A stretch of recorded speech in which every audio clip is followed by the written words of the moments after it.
Turn your windshield time into learning time. When you're not listening to the Scaling Up H2O podcast, listen to the next book that is going to unlock something so you can do better in your day-to-day by signing up for Audible. Go to scalinguph2o.com/audible to get a free book and a free month and learn why it's one of my favorite tools. Welcome to the Scaling Up H2O podcast, the podcast where we scale up on knowledge so we don't scale up our systems. My name is Trace Blackmore, and Nation, what an amazing day. It is episode 350. That is an amazing number. I can't believe we have 350 episodes out there of the Scaling Up H2O podcast. Yes, if you're really counting, there's probably a lot more out there. When I was originally numbering the podcast, I was trying to do creative numbering. So I did episode 14.1, 14.2. Anyway, we did all of that and I got out of track. And then we just came to our senses by us coming to our senses. That was me. And I just decided that sequential is probably the best way to number podcasts. So we just keep up with the number that we are at. So we're going to officially say there's 350 podcast episodes out there of Scaling Up H2O. And Nation, we are getting stronger and stronger each and every day in this Scaling Up Nation. And the only way that is happening is because you are telling other water treaters that there is a podcast out there for them. And they are making sure that they subscribe to our podcast. So each and every Friday, they get a brand new episode just like you do. And imagine not knowing that there was an industrial water treatment podcast out there, and then somebody sharing the gift that there are more than 350 episodes. Now, I can't say that because we said officially it's 350, even though I numbered a little bit oddly in the beginning. So officially there's 350 episodes.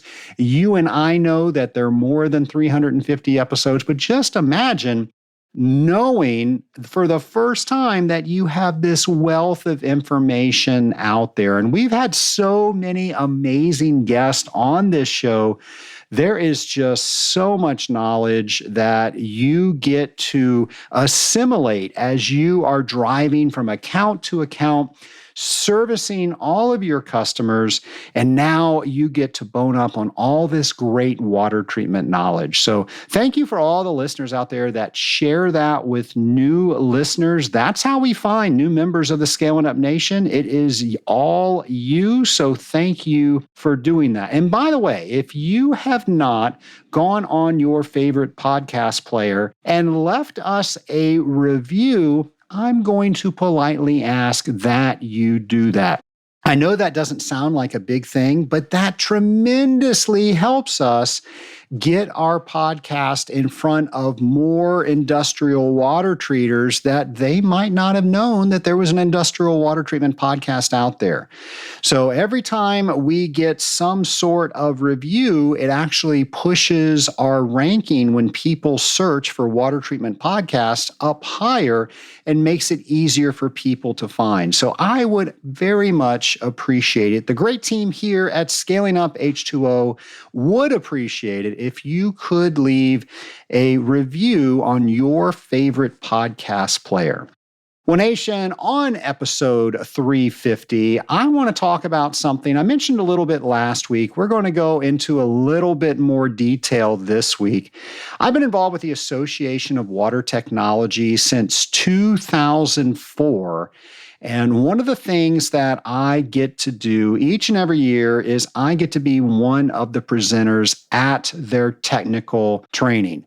And their technical training has so many things to offer. And I wanted to go over a few things because, one, I'm going to be there. And I know if you're going to be there, I get to meet you. So I want to make sure that you know everything that's available to you. So hopefully we can get you in a seat so you and I can talk and meet each other. And if we've already met, I want to hear what's been going on since the last time we saw each other. So the first thing is sales training. Now, I actually do the sales training. And what I've done, I've put together a lot of items, many items that you've heard me talk about here on this very podcast, but I've done it in a way that allows you to figure out how to cut through all the red tape when you are trying to sell your water treatment wares, doing it with all the things that we mentioned here on the podcast. So that is the very first day.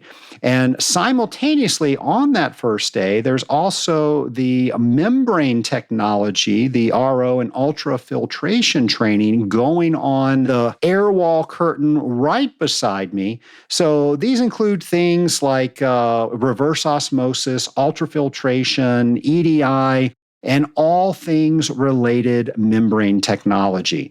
So maybe that is something that you want to do. Or maybe you are new in this industry, or maybe you want to make sure that you can explain this industry to somebody that's new, or even some of your customers. Well, if that's you, you want to attend the Fundamentals and Applications training. That is also something that I have a part in. You'll also see people like Justin Ranger, who's been on this podcast, and Mark Lewis, who has been on this podcast.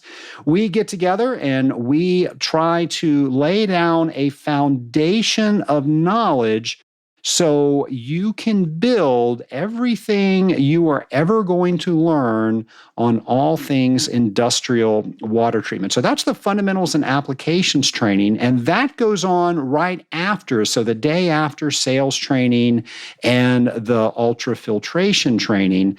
So the Fundamentals and Application training goes simultaneously with the water treatment training.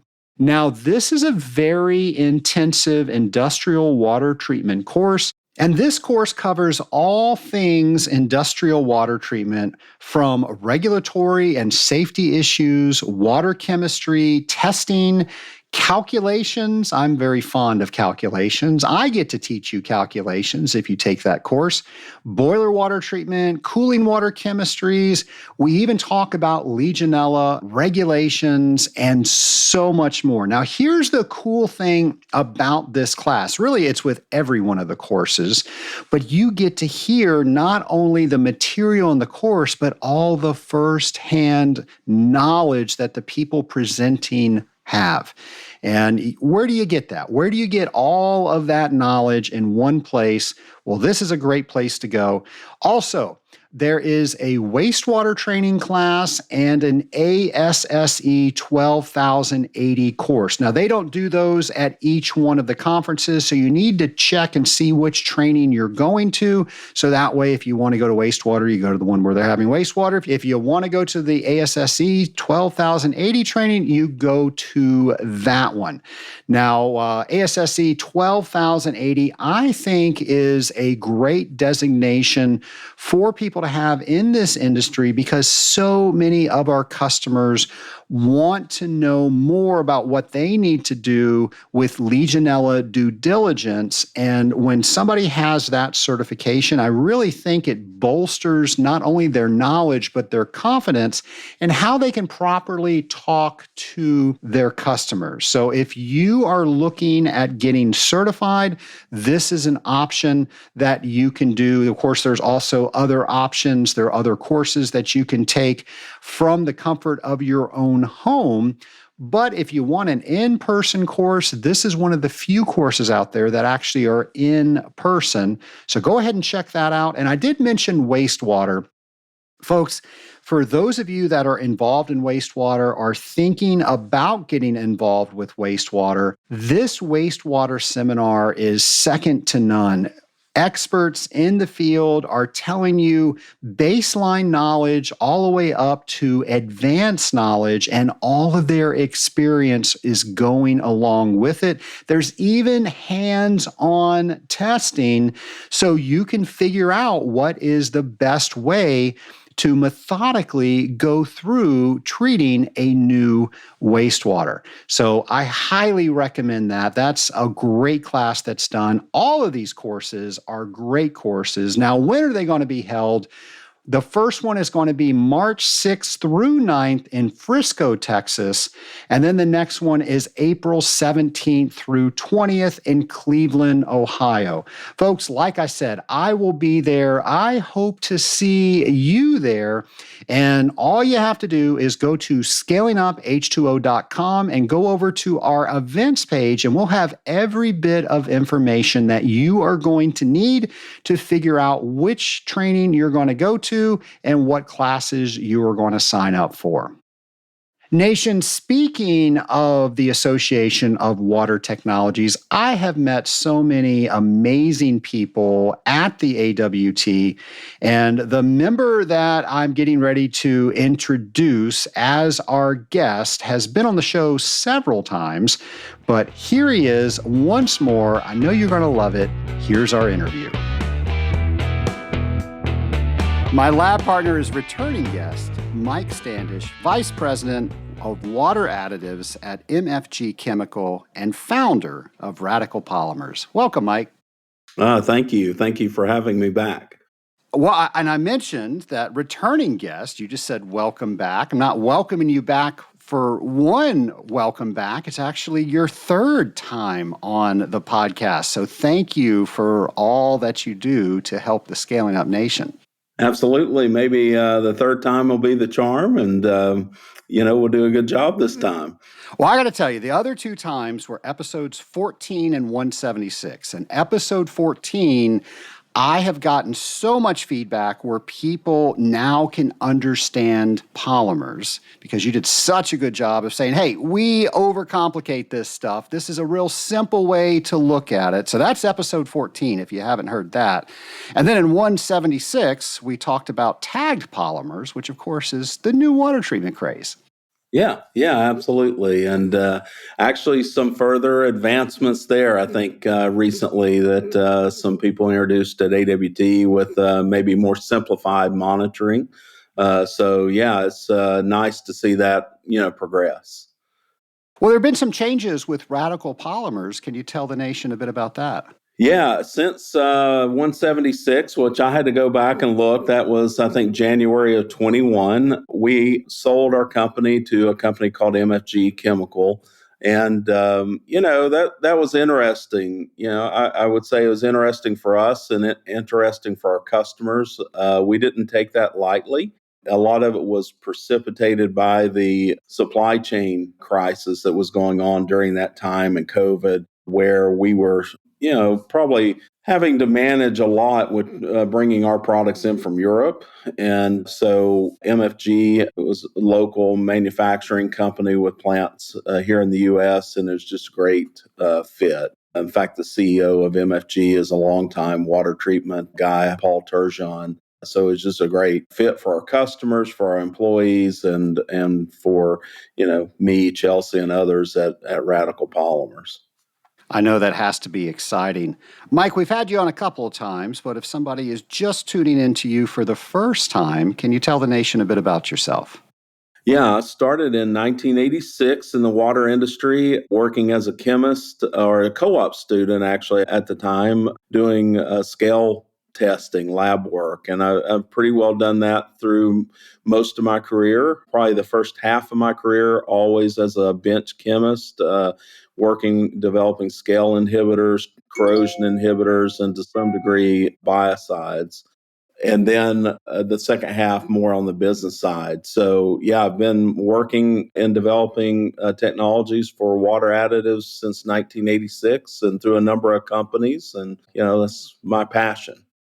Well, Mike, at the most recent AWT convention, you presented a paper. I was extremely impressed with that. So I wanted to have you on the Scaling Up podcast so we could talk about the paper that you presented.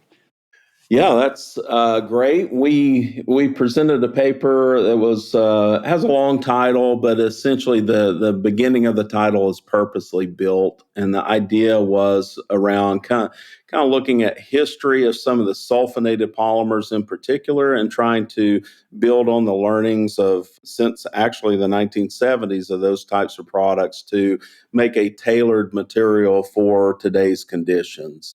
Mike, let's start from ground one. How would you define a polymer? Yeah, so a little bit of a soapbox for me because polymer comes from the Greek term poly meaning many and mer meaning units. So that's not the soapbox moment. But basically, there's two types of polymers, either homopolymers, which you're having the same repeating units, or copolymers, which you have two or more different types of repeating units. So the soapbox moment a little bit for me is that anything more than one monomer is a copolymer, whether it has 3, 4, 5, or however many numbers you wanted to put in there. Everything's a copolymer. So we in our industry and kind of our common language will use terpolymers, tetrapolymer, quad polymer, what have you, but those are more marketing terms. From a strict technical polymer science view, anything with two or more monomers is a copolymer. So we're just stringing these things together using a synthesis process where we take, again, these individual units called monomers and react those using what's called free radical polymerization. For the most part in our industry, that's the method. And we string the monomers together to form homopolymers, copolymers, etc. As we talked about in episode 14, polymers can be very tricky when we think of all the different ways that are used to describe them. What do you want every water treater to know about polymers? I think the thing that you have to know about polymers is very different than other molecules. Basically, every other molecule that we as water treaters use are discrete. So, for instance, if you buy PBTC phosphonate, phosphonobutane tricarboxylic acid, that is a molecule that is very strictly defined. It has so many carbon atoms, so many phosphorus, oxygen, hydrogen, so forth. Polymers like we use for scale control and waste treatment are randomly produced. So they're not the exact same. And that's very critical because what you can see is pretty vast differences in functionality and quality from one polymer to the next. You can really change very nuanced things and see pretty profound effects on the efficacy of the polymer. So I think, without getting kind of in the weeds so much on that, what I would say is the main thing I would want people to know about polymers is that somebody's buying, say, a 3,000 molecular weight polyacrylate. That's not all you need to know because it's not exactly 3,000 molecular weight. It's made by a random process. It can be made using a lot of different systems that can impart very, very different properties to the polymer. So you need to engage with your supplier and really, kind of ask those next levels of questions because polymer A is not the same as polymer B. So you mentioned molecular weight. Another way of measuring is Daltons. Can you explain those two? And when we're reading literature about polymers, what do we need to know about that so we can have the next conversation with our supplier? Yeah. So, Dalton's is just the measuring unit. In theory, it's the formula weight. So, if somebody says that I have a product that's 3,000 molecular weight, the technical term for the measurement would be Dalton, but that means that it weighs 3,000. If you add up all the mass of all the atoms in the polymer, then it would technically be 3,000. However, that's not actually the case because when you make polymers, you're making a distribution of molecular weights. And so if you're making them well, normally it's a Gaussian distribution or a bell shaped curve. And so you'll have in that 3,000, quote unquote, so podcast air quotes, I'd say, and that 3,000 molecular weight, that's actually the average molecular weight, or the M sub W is the notation for that. So you'll have strands of polymer that are 1,000, you'll have strands that are 5,000, but on average, they work out to be 3,000. When you spoke, you made the comment, it all started with chrome. What did you mean by that? Yeah, so I like the history of kind of how technology has developed and not developed in the water industry because, in a way, you know, we've been stuck in time in some ways for the last several decades with technology around water treatment. I think that's a good thing and a bad thing, but I like to kind of look at the history. And if we go back to the pre 1970s, the role of polymers in water treatment was pretty simplistic. They were mainly used as dispersants and maybe some specialized scale control. And the reason for that is at least in cooling water technology, you could use chromate. And so chromate is a phenomenal corrosion inhibitor for mild steel. And because it's so effective, you can operate cooling systems down at pH 6.5 or 7, and there's really no potential for scale like calcium carbonate or calcium phosphate or what have you. So, you use chromate, make your, water orange, and great corrosion control. And really the role of polymers there is to disperse solids, wind blown debris or what have you, the turbidity that collects in the circulating water. So, the role of polymers were pretty simplistic at that point. But then comes, the banning of hexavalent chromium in cooling water systems or in water treatment in general. And at that point, then the industry looks for alternate corrosion inhibitors, and we landed on phosphates, polyphosphates for the most part, phosphorus compounds. But the types of polymers that have been used as dispersants for solids were not effective as stabilizers for calcium phosphate, and stabilizing those corrosion inhibitors for mild steel. So a whole new class of polymers had to be developed at that time. So that's why I say, from a polymer point of view, it's almost like a demarcation in time where sulfonated polymers and other polymer types came on the market along with the elimination of chromate. I remember I was in elementary school and I would follow my father around as he would service accounts. And they were using chrome back then in the very early 80s, maybe even pre 70s. Probably would have been 5 years old in 1980. So probably right around that time. But I remember him saying the water wasn't orange enough. That was the primary test. Yeah, and I mean, it was phenomenal. And if anybody wants to kind of get a little 30,000 foot view of it, you can go back and watch the movie Aaron Brockovich, because that kind of talks a little bit about that lawsuit out in California, discusses, the elimination of chromate and the hazards of that, and started the transition of the industry. My wife wanted to go see that when it first came out. I reluctantly went to the theater with her because I didn't want to go see a chick flick, but it was all about cooling towers. It was the most fantastic movie. It's probably the only water treatment movie out there. There we go. We'll have to see how many people watch that movie when this episode comes out. Mike, I feel I need to share this with you. I had a chemistry professor that he started out a class one day and he said, hexavalent chrome will kill you. Trivalent chrome, they put in vitamins. Chemistry is a wicked mistress. I like that. One thing I would say, just so we don't lose this kind of part a little bit, is it's really important to know that when phosphorus chemistry came on board as the type of mild steel corrosion inhibitor, the issue is it's not as effective as chromate. And so other adjustments had to be made, which again seem kind of second nature to us today, but at the time were pretty profound.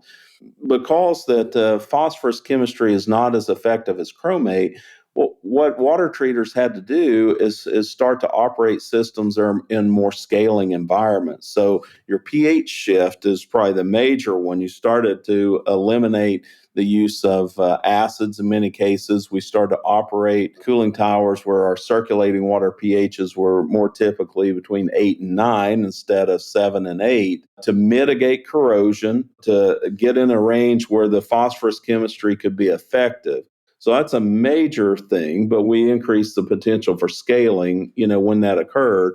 And then what had to happen is these new classes of polymers had to be developed to stabilize the phosphorus or the phosphate compounds like calcium phosphate in the water. A lot of companies changed to using phosphates and zinc. What was the name brand product? Dianotic 2, I think it was called? Yeah. So there were two approaches. Calgon had a lot of patents around the use of sulfonated chemistry, acrylic acid, amps, copolymers, which is really great for stabilizing calcium phosphate. And then you mentioned the Dianotic 2, which was Betz technology. They took a different approach. They used carboxylate non-ionic copolymers, specifically a non-ionic called hydroxypropylacrylate.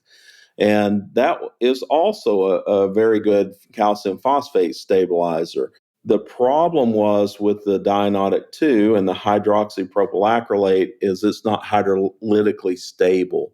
So that's why you had to have a 2-drum treatment. So, that kind of went by the wayside, over a relatively short period of time. And where the industry settled was on sulfonated copolymers for phosphate stabilization and zinc stabilization as well. Fortuitously, the sulfonates will help stabilize both phosphate and zinc. So, Mike, you've taken us into the early 1980s. What happened next?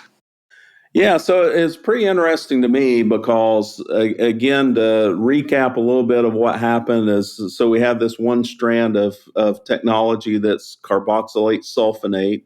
We have another strand of technology that's carboxylate non-ionic.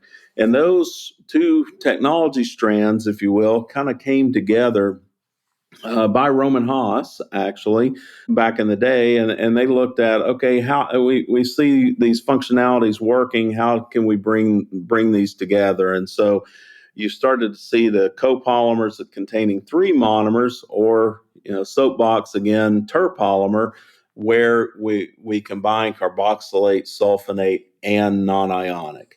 And what was found around that time is that the non-ionic could really provide some enhancements. It could help with reducing dosage levels, could expand the functionality range beyond just phosphate, iron, and zinc stabilization, and could add some other benefits to that. The one point that I would also make is that everything since then has been a variation on that theme. So what we use today, it doesn't matter what brand of product you use, or what copolymer, terpolymer, tetrapolymer, or whatever that you use, it's all a variation on the theme of carboxylate, sulfonate, and then potentially the addition of the non-ionic monomer as the enhancer. As they were developing these, as they were trying to figure out, are they working better than what we previously had, what kind of tests were they doing? How were they verifying that? Yeah, so for me, I've been doing this type of testing since 1986, and there's some types of scales that, like calcium carbonate, calcium carbonate, you can develop reasonably decent, laboratory tests to evaluate additives for calcium carbonate. But, pilot testing or actual field testing is, almost mandatory at some point because there's usually a gap. But for calcium phosphate and zinc stabilization, iron stabilization, the benchtop testing is actually a very good proxy for what you'd observe in the field. So there's benchtop testing that's used, or bottle testing, where you would make up synthetic water that would replicate, what was going to be employed in the field. And then certainly people, would use pilot testing as well, and then go into field testing. The one thing that I would say that would be important for your audience to think about is that with calcium phosphate stabilization, iron stabilization, zinc stabilization, that kind of class, we're not dealing with rocket science. We're not dealing with rocket science with any polymers, but in particular there is a very direct correlation between the amount of sulfonate, the amount of non-ionic, molecular weight, some of these key things, and efficacy of the product. So you can see that pretty plainly in black and white within the benchtop testing and pilot testing, and certainly out in the field with phosphate, iron, and zinc stabilization. Let's unpack that a little bit more. If somebody went to their safety data sheet and they saw what polymers were in their products, what do the different polymers do that people are going to see today specifically, so they can understand their safety data sheets better? But then also, how is the different mixes between the two, how is that changing the formulations? Yeah, so a typical cooling water formulation is going to have, say, azole in it for, yellow metal corrosion. It's going to have a phosphonate in it unless it's a 0P type application. And the phosphonate typically is in there strictly for calcium carbonate threshold inhibition. And you might use, say HEDP phosphonate if you're in a low LSI or a low to moderate LSI condition, and then PBTC phosphonate if you're in a higher LSI condition. And then comes the selection around corrosion inhibitors. So if we choose phosphate, polyphosphate blends in there, then we've got to choose a polymer that's functional for stabilization of the phosphate and in the circulating water. So that today is typically a sulfonated copolymer that may or may not have a non-ionic in it as well. If we have severe issues with calcium carbonate, we may also incorporate a maleic-based polymer in there to complement the PBTC for calcium carbonate control under stress conditions. And that'll be kind of the basic framework of today's cooling water formulation. Most people, as they're reading their formulations or their safety data sheets, they're going to come across a term AA amps. What is that, and what should every water treater know? Yeah. So AA is acrylic acid, and AMPS is actually a trademarked term by Lubrizol Company because they were the developer of that molecule. And that is a sulfonated monomer that's called 2-acrylamido-2-methylpropane sulfonic acid. Just rolls off the tongue. Yes. Well, AMPS is the short acronym for that. And by far, there are other sulfonated monomers used out there, but by far, I'd say at least 80% of the copolymers that you're going to see out there that are sulfonate are going to contain AMPS as the monomer. And then, you may see, again, a third or a fourth monomer added in there. In the industry, the dominant products that are used that, your audience would be purchasing and familiar with could be acrylic acid amps copolymers or just a straight AA amps. And there's a couple of variations of those. Typically, the industry will look at it as a 75-25 AA amps, and I'll explain that, or a 60-40 AA amps. And those are the weight ratios of the acrylic acid to amps on a weight basis. And that's important to know too, a little bit in the weeds, but a little important to know is that typically what you want to do, because amps is a much bigger molecule than acrylic acid, weight ratios are a little deceptive. You typically want to look at them on a molar ratio. So I don't really care about weight. I want to know kind of how many repeating units there are of acrylic acid and how many repeating units there are of amps. It works out to be that the 75-25 version is a 90-10 ratio on a molar basis. So that means if you have a polymer that is 10 repeating units long, 9 of those are acrylic acid, 1 of those is the sulfonate, the amps. And in the case of the 60-40 weight ratio, that works out to be about 82% acrylic acid on a molar basis and 18% of the sulfonate, the amps. So in the same scenario, we've got 8.2 repeating units and 1.8 repeating units, but it's 80% more sulfonate in the 60-40 or 82-18 acrylic acid amps. That makes a big difference. You can see dosage demand being really dropped that's proportional to the increase in sulfonate in those polymers. And then from there, that people will incorporate relatively modest amounts of non-ionic monomers in there that will show some enhancements. Good examples of that is, if you think about it, the straight copolymer of acrylic acid and amps, it's fully anionic or negatively charged. So it's mainly going to associate with charged particles and not so much organics, not so much some types of iron oxides that'll have some hydrophobic character. So, one great example of the benefit of adding the non-ionic is it'll help the molecule start to associate with a broader range of particulates where it can function as a dispersant. Mike, where do you see polymer technology going into the future? I mentioned a little earlier that for the most part with chemistry in the water industry, we've been pretty stagnant. People are pretty well doing variation of what they were doing in the 1980s across the board. Okay, you've got tag polymers, but that in itself is not particularly new. It's kind of new to the broad industry, but it's been around for a little while. Most of the innovation has been around monitoring and control and equipment, in our industry. So, I think as very broad trends of what we'll see with technology on the polymer side is we'll deal with some of the macro trends like, reuse water where we're having more phosphate, say, in our, having used poor quality water, using gray water, what have you. And we, end up with cooling towers that have, 30, 40, 50 ppm of phosphate in circulating water. Well, we've got to up our game on the polymer technology to be able to manage that, as one example.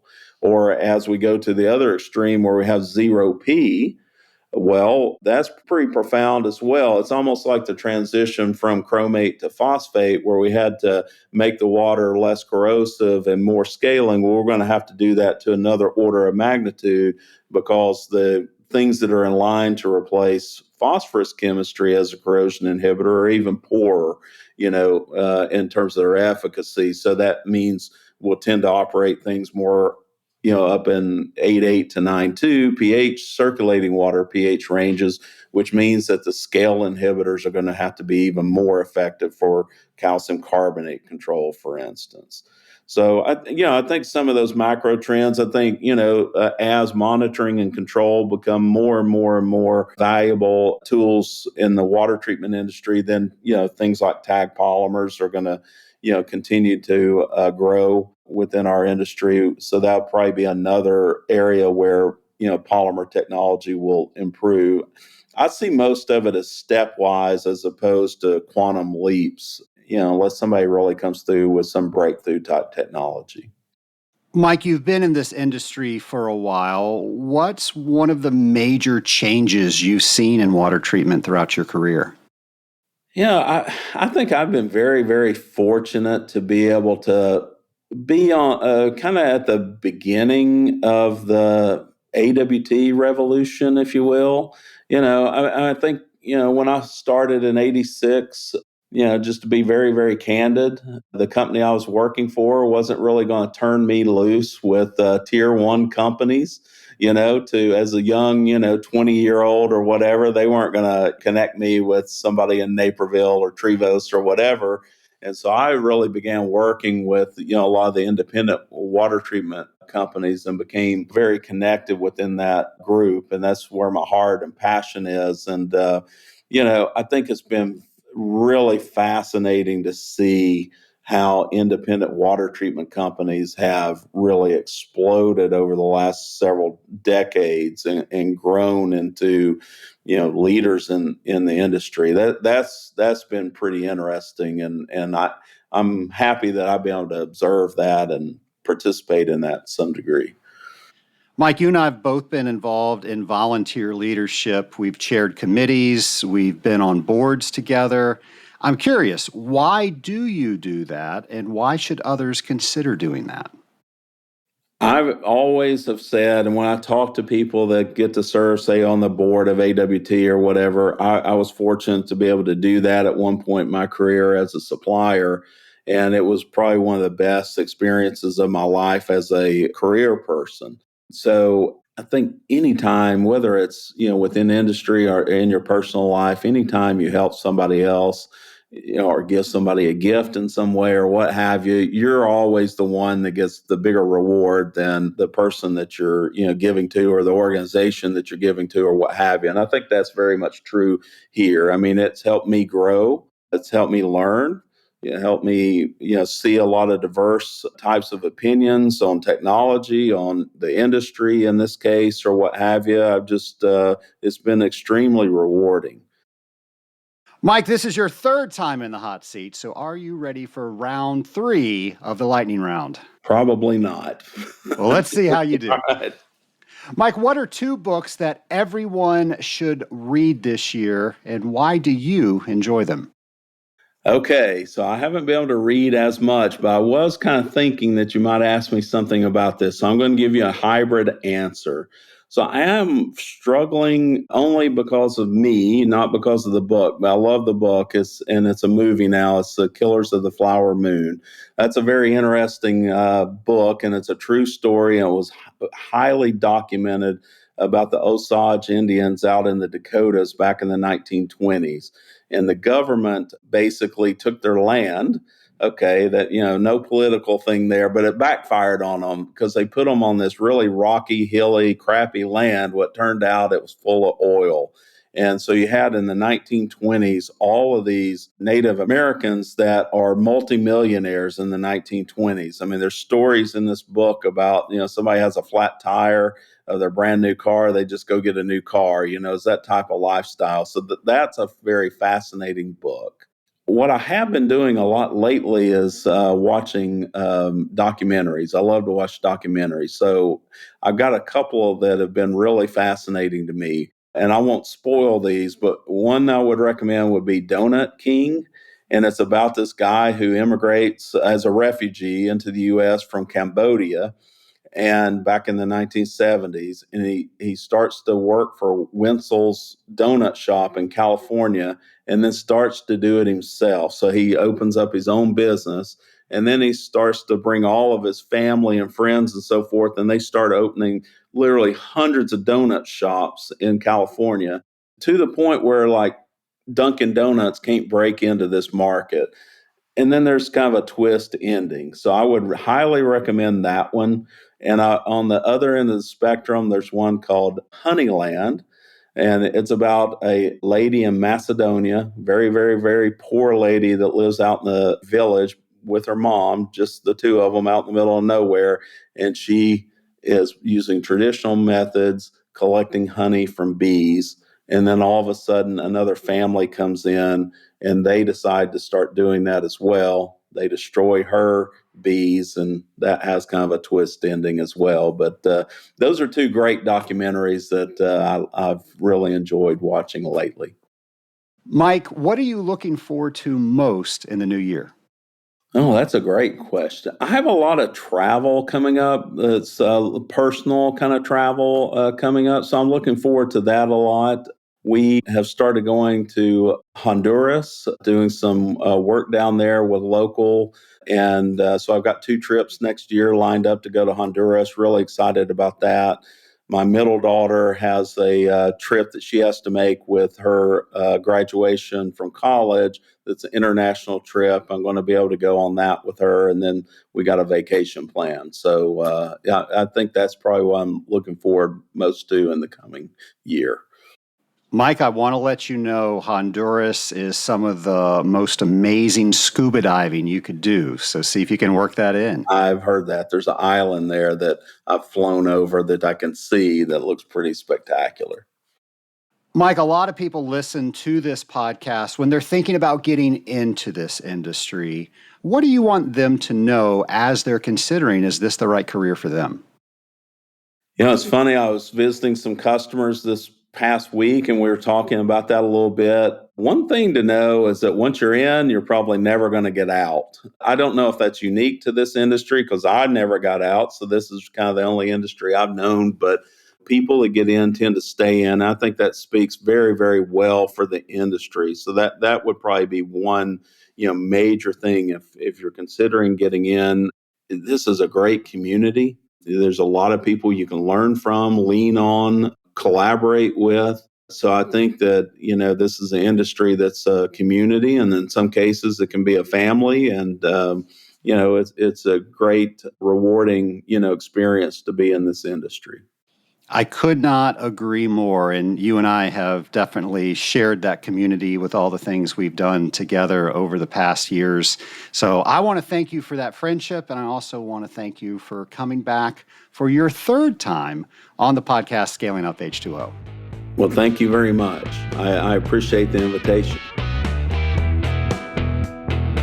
Scale Up Nation, Mike is just one of those people that is able to take complex information and deliver it in a way that everybody can follow along. And so many people comment whenever he comes on this podcast that they love his Southern accent. So there you go. You got a Southern accent, very easy to follow along. Mike, thank you for once again coming on the Scaling Up H2O podcast. And I'm not sure if I kept track of all the times that Mike has come on this podcast.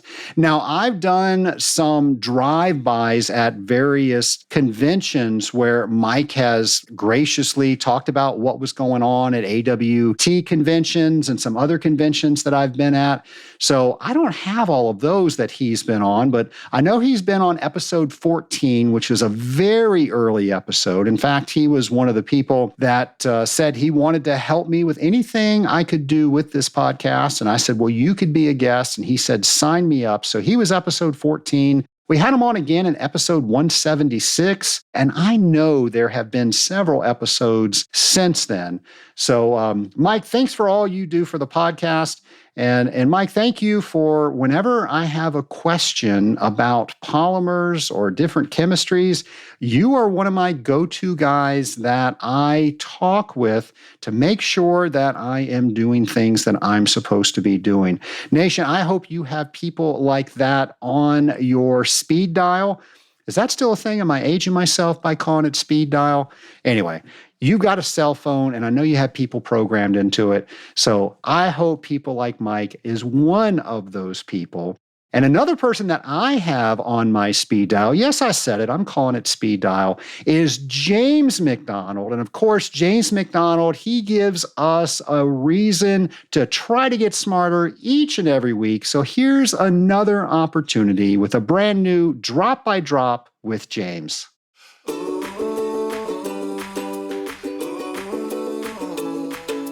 Welcome to Drop by Drop with James, the podcast segment where we wonder, explore, think about, imagine, and learn industrial water treatment, you guessed it, drop by drop, together. In today's episode, we're thinking about the cooling tower conductivity set point. Picture it, if you will.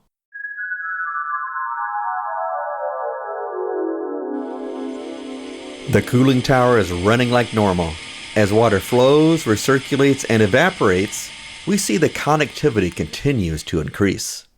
Then it happens. Ah! The conductivity reaches a set point on the controller. Then what? Seriously, what literally happens next? I can't think of anything. Does the controller immediately send a signal to the blowdown valve to open up? How does the controller's deadband or differential, or whatever your controller manufacturer chooses to call it, come into play? The controller uses a deadband so the blowdown valve does not try to chatter open and closed as the conductivity fluctuates from being exactly on the set point to not being exactly on the set point. Such chatter trying to open and close the valve could very quickly wear a valve out as well as the relays in the controller itself. Whoa! Plus the valves may not even be given enough time to reach their minimum energized times. Does the deadband sandwich your conductivity set point? Or is it a one-way setup where it starts at the set point? For example, if your conductivity set point is 1,000 microsiemens and your deadband is 100 microsiemens, would your blowdown valve first open at 1,000 or 1,050 microsiemens? This will depend upon the setup in the controller and the options the manufacturer has made available to you. Another point to consider is whether any biocide lockout timers are currently active, which would prevent the cooling tower from blowing down during a biocide application. Once your blowdown valve is actually open, though, does the cooling tower conductivity start to drop immediately? Have you ever thought about this before? You need something to settle you down. The answer is actually, it probably does not start dropping immediately. The conductivity may even continue to rise until enough water has been removed from the system to drop the level low enough to trigger the makeup water valve to open. As fresh makeup water starts flowing, it will dilute the cooling tower water, and this is when the conductivity will begin to drop. Whoa! Next, how long will the conductivity drop until the controller closes the blowdown valve? This is where the deadband or differential will come into play. In our previous example of conductivity set point of 1,000 microsiemens and dead band of 100 microsiemens, when the conductivity drops to 900 microsiemens, the controller closes the blowdown valve and the overall conductivity pattern repeats itself. As you can see, the control of conductivity in a cooling tower is not as simple as opening and closing a valve. There are design considerations to limit the wear and tear on the blowdown valve, plus the reality of having to trigger makeup water flow as the water level lowers for the conductivity to actually start to drop. I'm James McDonald, and I want to encourage you to be like water by forming bonds with those around you, dissolving new knowledge, and making worthy ripples, drop by drop. James, as always, thanks for doing that. And Nation, if you want to get caught up on any drop by drops, you can go to scalinguph2o.com, and we're going to have all of those listed for you. So don't worry if you missed a couple, you can catch up. And there's so many people that try to keep up with James each and every week. And every year where we do this, imagine all the new information that you were getting, all the reinforcement that you were getting with the information you think you already know. But the way James is asking you to think about it, maybe you're going to get to know it a little bit better. I hope to see you at the technical training that I talked about at the top of the show. Nation, if you have a show idea, don't keep that to yourself. Go to scalinguph2o.com and go over to our show ideas page. Let us know who you want us to talk to. Let us know what idea you have. Let us know if you have a question or a comment, whatever it is, we want to know it. My name is Trace Blackmore, and I love bringing this show to you. We'll, of course, have a new one for you next Friday. In the meantime, tell somebody about the Scaling Up H2O podcast, and I will see you next week. Take care, everybody.